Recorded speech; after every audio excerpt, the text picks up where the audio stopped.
Con la Guerra de Independencia, México terminó con un periodo de sujeción a normas y leyes que frecuentemente frenaban su avance y desarrollo. No solo había trabas al comercio, la ciencia, y en particular la enseñanza y la práctica de la medicina, habían estado determinadas por prohibiciones y limitaciones impuestas por la corona española. En 1833, el ilustre médico mexicano, Valentín Gómez Farías, ocupó por azares del destino la presidencia de México. El 23 de octubre de 1833, la Dirección General de Instrucción Pública creaba el Establecimiento de Ciencias Médicas. Esta institución sería la encargada de la enseñanza de la medicina, con base en un programa de estudios moderno y de orientación francesa, en franca oposición al viejo plan escolástico y medieval que había privado por siglos en la universidad. Así nació la institución que fue el parteaguas en la enseñanza moderna de la medicina. El doctor Ignacio Chávez, en 1933, al celebrar el centenario de dicho establecimiento en la antigua Escuela Nacional de Medicina, hizo un reconocimiento a la institución que dio origen a la actual Facultad de Medicina de la Universidad Nacional Autónoma de México.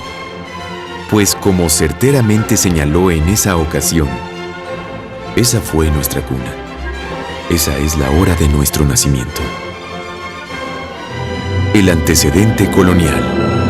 En 1821, al iniciar México su vida independiente, tenía una educación de claro contenido religioso, como herencia de su pasado colonial. Las diferentes órdenes monásticas, entre las que destacaban dominicos y franciscanos, eran las depositarias del conocimiento que celosamente resguardaban en las ricas bibliotecas conventuales y los colegios a su amparo. Los conocimientos impartidos, los libros y los sistemas de enseñanza de la medicina novohispana de finales del periodo colonial eran francamente anticuados. En su conjunto, esa estructura formaba parte, según afirmación de Antonio Serrano, cirujano director de la Real Escuela de Cirugía, del sistema contra la ilustración y la prosperidad aún en las ciencias más necesarias para la conservación del hombre. En este periodo, en la universidad y particularmente en la Facultad de Medicina, las cátedras eran unas cátedras ya anacrónicas. ¿Por qué? Porque fundamentalmente el profesor, el catedrático que las enseñaba, era un catedrático de corte antiguo. Sus conocimientos estaban fundamentalmente basados en textos de tradición griega y árabe y también evidentemente latina, y en ese sentido, en términos de lo que sería, digamos, la modernidad que está planteándose para principios del siglo XIX, estos son francamente anacrónicos. El punto central es que tenemos una cátedra, una enseñanza de la medicina donde existe un catedrático que lo único que hace es estar explicando a sus alumnos un conocimiento ya totalmente pasado de moda. Por otro lado, la medicina en Europa, producto de los avances de los nuevos tiempos, estaba cambiando dramáticamente. Aportes de grandes figuras que revolucionaron la medicina en Europa.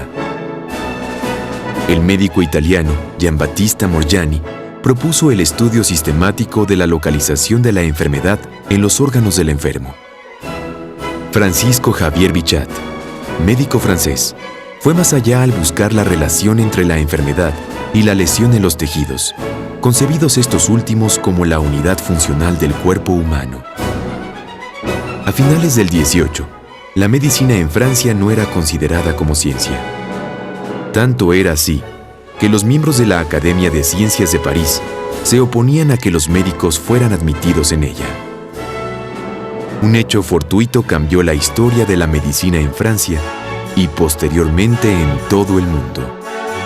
En 1799, el reconocido médico francés Jean-Nicolas Corvisart curó al entonces primer cónsul de Francia, Napoleón Bonaparte, de una tos rebelde que sus médicos no lograban eliminar. Grande fue la sorpresa del primer cónsul cuando Corvisart le pidió que se descubriera el pecho, le dio unos golpecitos en él y escuchó la resonancia del tórax para descubrir tejidos enfermos. Este hecho ayudó a que Napoleón, de quien se dice que no creía en la medicina, pero sí en Corvisart, se diera cuenta de la urgente necesidad de modernizar la medicina en Francia. Napoleón, ya emperador, lo nombró primer médico de la corte, y desde ese estratégico puesto, Corvisart influyó decisivamente en la modernización de la medicina en Francia y el mundo.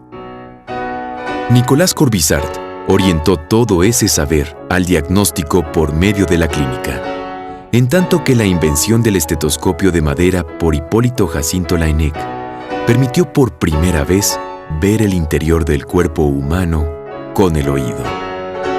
En la Europa de esta época, el médico ya no solo interrogaba al paciente sobre su padecimiento, sino que utilizando los sentidos, palpaba, escuchaba y estudiaba minuciosamente al enfermo, con el fin de encontrar el más leve signo y síntoma que revelara la presencia de la enfermedad en el cuerpo. La medicina científica ya del siglo XIX, con todos los avances ya y todos los conocimientos de una nueva visión de la enfermedad, tiene la ventaja de que ya al paciente se le ausculta, se le toma la presión, se le mide la temperatura, ya hay un contacto más personal del médico y el paciente. Ya no es nada más un desequilibrio, sino que ya hay síntomas y signos muy específicos que nos revelan una enfermedad orgánica que se puede ver, que se puede sentir, que se puede identificar la alteración en el cuerpo humano. Entonces, esta nueva medicina científica es la que desarrolla una medicina con evidencias y con una patología para poder ubicar la enfermedad en donde se encuentra y ya no una alteración orgánica generalizada del cuerpo humano. Ya no es un desequilibrio del cuerpo, sino ya en un lugar propiamente dicho, bien ubicado, ya sea un órgano, ya sea un músculo, ya sea un tejido, es el que está enfermo y se puede erradicar la enfermedad, se puede curar. Esta práctica médica, invención de la medicina del siglo XIX, actualmente se sigue utilizando en los hospitales o consultorios, como base de la atención a los miles de enfermos que acuden a los nosocomios en busca de su salud perdida. Avances de la medicina en el México independiente. En México, diversos personajes, sucesos e instituciones del final del periodo colonial y los inicios de la vida independiente se entretejen y son esenciales para comprender el conjunto de elementos que fueron parte del origen del establecimiento de ciencias médicas en 1833. Los discípulos de José Ignacio Bartolache continuaron con su labor modernizadora, introduciendo las nuevas teorías de las escuelas clínicas de Edimburgo y Viena.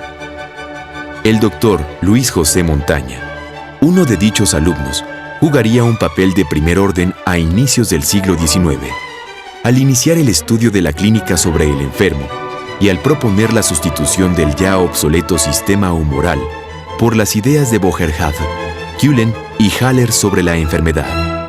Hay una contribución que puede tomarse en cuenta en relación sobre todo al avance de la cirugía, porque si bien es cierto que la cirugía se enseñaba ya antes en la Real y Pontificia Universidad, que viene desde el siglo XVI, pero era una cirugía, era más bien teórica, era lectura de textos antiguos, galénicos, hipocráticos, etcétera, pero casi nunca iban al cadáver. Entonces el gobierno, tanto en España como aquí, se dan cuenta que les hacen falta cirujanos, sobre todo los que se dedican a a cirujanos de guerra, a la atención de los soldados que participan en las diferentes luchas. Y de hecho cuando tiene su mayor incremento, este Real Colegio es justamente en la etapa de la lucha de la independencia. La existencia de hospitales de la Nueva España fue también factor del avance de la enseñanza y conocimiento médico. Tanto el antiguo Hospital Real de Naturales como en el colonial Hospital de San Andrés tenían salas de los enfermos como aún hoy día sucede en los nosocomios más modernos. Estas salas servían de aulas para que los estudiantes aprendieran las nuevas orientaciones clínicas al lado del enfermo. En el siglo XIX, las boticas de los hospitales estaban llenas de preparaciones medicinales formuladas con sustancias e ingredientes de muy diversa índole. La medicina decimonónica dio cabida en mayor proporción que antes a las plantas medicinales mexicanas e investigó clínicamente sus efectos sobre la salud. Ejemplo de ello es la raíz de Michoacán, que servía como purgativo, o el estafiate, que tomó el lugar del ajenjo. Sin embargo, los avances durante los primeros años del siglo XIX eran todavía escasos y lentos. El veracruzano Manuel Eulogio Carpio así opinaba de la enseñanza de la medicina cuando recibió su diploma de bachiller en medicina en 1823. No había entre nosotros ramo de enseñanza más descuidado. Ora fuese por la poca estima que de tan útil ciencia se hacía, ora porque su ejercicio se tuviera en menos. Solo en las universidades de México y Guadalajara había cátedra de aquella facultad. En ellas se aprendía poco. Y de ese poco, quizá una parte eran errores que valiera más ignorar que saber. En 1823, el doctor Carpio, atento a las innovaciones del nuevo siglo, tradujo al español del francés el artículo sobre el pectoriloquio, que fue el nombre originalmente dado al invento de la ENEC, hoy llamado estetoscopio, que sirvió para que los médicos mexicanos comenzaran a familiarizarse con el nuevo método de la auscultación. Esta innovación fue todo un éxito. Después de 2 décadas, Miguel Francisco Jiménez destacó como el más grande clínico mexicano. La desaparición del añejo Real Tribunal del Protomedicato durante los primeros años del México independiente ayudó a la transformación de las instituciones encargadas de la vigilancia y ejercicio de la medicina. Se creó una facultad médica del Distrito Federal y territorios, responsable de la vigilancia del correcto ejercicio de la medicina. El evento final de todo el proceso de transformaciones aconteció en 1833, cuando el gobierno del doctor Valentín Gómez Farías se impuso la tarea de destruir todo cuanto era inútil o perjudicial a la educación. Bueno, su papel fue fundamental, don Valentín Gómez Farías, que además que también era médico y además llega por los azares de la política a vicepresidente de la República por 1833. Y entonces, en una ausencia del dictador Santana, él hace de las suyas como presidente y organiza la nueva enseñanza en México alrededor de los llamados establecimientos, entre los cuales está el establecimiento de ciencias médicas, que se inaugura en octubre de 1833. Su papel es fundamental porque de ahí por adelante, ahí entra la medicina moderna en México realmente. Lo que decía yo en relación a la Real Escuela de Cirugía es como sus inicios, ¿no? Pero aquí ya se establece la nueva manera de entender la medicina moderna en México, la medicina científica, parte de 1833 y su hacedor fundamental es don Valentín Gómez Farías. Campanas tocando a duelo. El 19 de octubre de 1833, mientras los habitantes de la Ciudad de México escuchaban el sonido de las campanas de las iglesias que tocaban a duelo por las miles de muertes ocasionadas por la reciente epidemia de cólera, en Palacio Nacional, el presidente de la República, el doctor Valentín Gómez Farías, firmaba el decreto que declaraba suprimida la antigua Real y Pontificia Universidad de México y establecía para sustituirla la fundación de 6 establecimientos de educación. El establecimiento de ciencias médicas. El gobierno procedió de inmediato a construir un nuevo sistema educativo. Para ello creó la Dirección General de Instrucción Pública, como organismo encargado de la parte directiva y de gestión administrativa de la educación y la enseñanza públicas. Su primera tarea fue la fundación de 6 escuelas dedicadas a impartir conocimientos en áreas específicas del saber.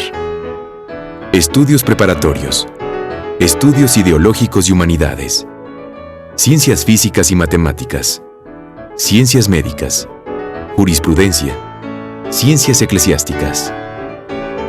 La Dirección General creó para el estudio de la medicina el establecimiento de ciencias médicas que fue fundado el 23 de octubre de 1833. El establecimiento de ciencias médicas tiene la ventaja de que une dos carreras, propiamente dicho, que estaban separadas. La medicina por un lado y la cirugía. Y surge la carrera de médico cirujano que hasta nuestros días existe. Y esto nos da también inicio a una medicina científica mexicana, en la cual ya podemos hablar de todo un cuerpo de conocimientos que nos genera la curación. Esto también en el establecimiento de ciencias médicas se incorpora el conocimiento y los avances de la Francia de ese momento, de finales del siglo XVIII, principios del XIX, en el que hay un cambio de concepto de enfermedad, en donde ya la enfermedad está alojada en un lugar, el concepto anatomopatológico de enfermedad, y es una medicina ya más científica, que se puede experimentar, que se puede analizar y que tiene ciertos conocimientos más evidentes, más científicos, de acuerdo con los conceptos modernos. Y ya no es un desequilibrio moral como se venía manejando desde 15 siglos antes. Su primer director fue el doctor Casimiro Lisiaga, quien había luchado en las filas de los ejércitos de José María Morelos y Pavón y de Agustín de Iturbide. El 7 de noviembre de 1833, el doctor Lisiaga, ya como director del establecimiento de ciencias médicas, hizo los nombramientos de los profesores designados para impartir las cátedras. Quedó estipulado que cada catedrático recibiría 1,200 pesos anuales, sueldo alto, justificado por la importancia de su quehacer. Los nombramientos de los profesores recayeron en los siguientes médicos. Manuel Eulogio Carpio fue el encargado de ofrecer la cátedra de Fisiología e Higiene, y que, como hemos visto, era conocedor de las novedades francesas. Propuso para impartir su materia el texto del autor francés François Magendie, pionero de los estudios sobre la fisiología moderna en su patria. Pedro José Escobedo y Aguilar fue el encargado de la materia de patología externa, que impartió utilizando el texto de Rocher, un clásico de la cirugía francesa de esos tiempos. Ignacio Erazo Ocampo, médico y cirujano nativo de la Ciudad de México, fue el encargado de enseñar la patología interna. Era seguidor de las orientaciones médicas de Broussais, quien sostenía que en la inflamación del intestino grueso estaba el origen de toda enfermedad, y que luego las materias tóxicas pasaban a la sangre, generalizando el proceso. El profesor designado para la enseñanza de la anatomía general y descriptiva y patológica fue el doctor Guillermo Scheine, y luego fue asignada a Louis Jecker, médico de origen suizo, quien utilizó el Tratado de Anatomía Descriptiva de Jean Cruvellier, editado en París en 1829. Ignacio Torres y Padilla, médico y cirujano de la Ciudad de México, destacado obstetra e inventor de un maniquí obstétrico, fue nombrado profesor de clínica externa y utilizó el texto de Tavernier. Francisco Rodríguez Puebla, quien publicó en 1825, junto con Pedro Escobedo y Francisco Alvarado, el método curativo del sarampión, fue el encargado de dictar la cátedra de clínica interna, lo que hizo tomando como guía el libro del autor francés Martinet. El doctor Pedro del Villar, destacado cirujano romancista del Real Colegio de Cirugía y también oficial cirujano de salud militar en el ejército, fue nombrado titular de la Cátedra de Operaciones y Obstetricia, para la cual utilizó como guía el manual de Anton Duguay. El doctor Isidoro Olvera, quien a los 16 años obtuvo su título de médico en la Universidad de México, fue el encargado de impartir la cátedra de materia médica, con la guía del texto de Barbier. Agustín Arellano era seguidor de las ideas de Bichat, publicadas en sus investigaciones fisiológicas sobre la vida y la muerte. Fue el encargado de dictar las enseñanzas sobre medicina legal, y para ello utilizó el texto de Briand. El doctor José María Vargas, con estudios de farmacia, oficial de la botica del Hospital de San Andrés, fue el encargado de ofrecer los conocimientos de farmacia teórica y práctica. la cual impartió teniendo como apoyo el manual de Chevalier. El 5 de diciembre de 1833, el doctor Casimiro Lisiaga, junto con el grupo de profesores que van a ser los profesores fundadores de este establecimiento, se reúnen precisamente a las 4:30 de la tarde en este viejo edificio colonial que es el convento de Betlemitas para poder realizar el acto de inauguración. Un acto de inauguración que finalmente va a terminar inmediatamente con una primera junta de catedráticos donde van a empezar a nombrar los sitios, las salas, los espacios donde van a ofrecer precisamente sus cátedras. Después de este recorrido que realizan estos profesores acompañados precisamente por el director, el doctor Casimiro Lisiaga, se declara ya inaugurada el establecimiento. A partir de ese momento, los alumnos y catedráticos van a empezar a asistir a este sitio que está muy cercano a un hospital que va a ser el Hospital de San Andrés y que va a funcionar como un hospital general en la época. El calendario escolar comprendería del 11 de mayo al 31 de marzo de cada año. Los requisitos de admisión eran contar con 2 cursos de latinidad, 1 de francés, saber aritmética, álgebra, geometría, lógica, física, historia natural, botánica y química. La carrera de médico cirujano duraba 5 años y al final, para ser nombrado doctor, se requería acreditar los cursos y aprobar examen y disertación por escrito sobre un tema que designaran las autoridades de la escuela. Significado histórico del establecimiento de ciencias médicas. El legado.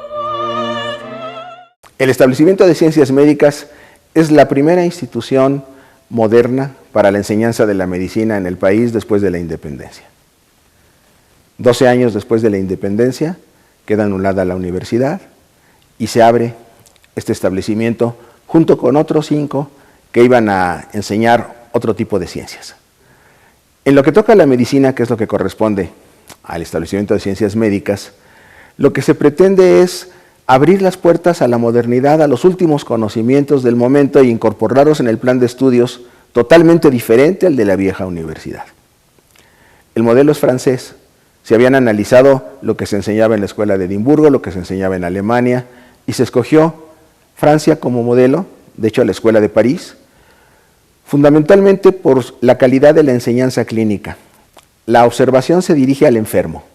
Hay que estudiar medicina cerca del enfermo, junto con el enfermo, y hay que establecer los diagnósticos ahora con criterios que juntan los síntomas clínicos con las lesiones de los órganos. Esa es la intención central.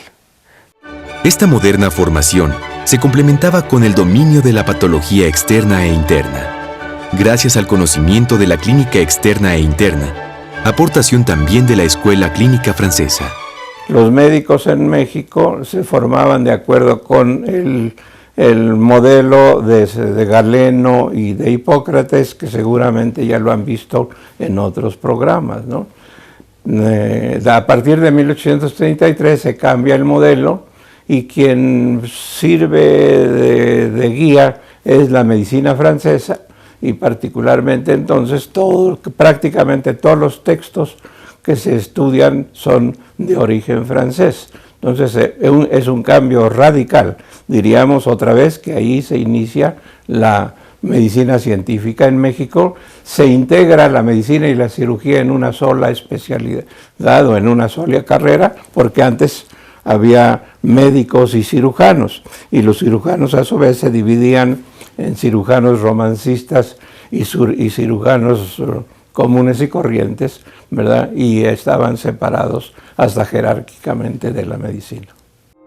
A pesar de la inestabilidad política, la falta de recursos y las presiones ejercidas desde ese ámbito sobre el establecimiento de ciencias médicas, la incorporación de una medicina liberal y laica, abierta al desarrollo de nuevos conocimientos y prácticas, permitió sentar las bases de la medicina moderna en México.